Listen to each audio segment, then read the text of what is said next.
ហើយបាទពេលតនេះដើរលេងឆ្កាមទៅខ្ញុំបងប្អូនណាឆ្កាមទៅខៀវល្អនេះបងប្អូននេះម្លេះអត់សុកពីការខ្ញុំបន្តខាងនេះទៅតាមបានអាយុ2ខែទៅផ្លែតិចបងប្អូន2ខែមកខាងមកកាត់ទៀតនោះបាន3ខែជាងបងប្អូនតែបានផ្លែបានផ្លែក្រែល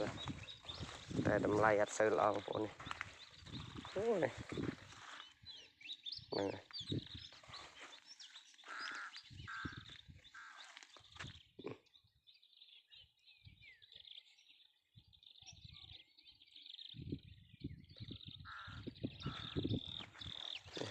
ផ្លែល្អ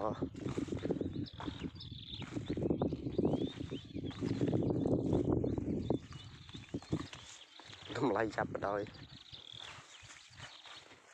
តែលេងញ៉ាំសុកតបានបេះទេតម្លៃថោកទៅបងប្អូនមើលដល់ខែ5ខែអីថ្ងៃទី29ថ្ងៃទី30ខែ5អីបេះ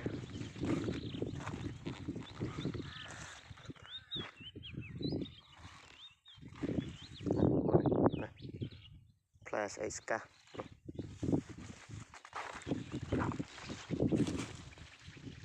មិនតែផ្លែតូចៗអីបងប្អូនគេអាចសัตว์ធម្មជាតិម្ដង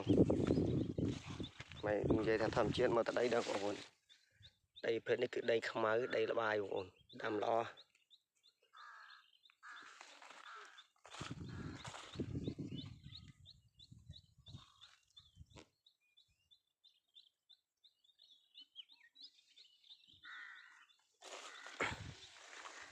បងប្អូនមើលនេះអូណាផ្លែល្អតម្ដង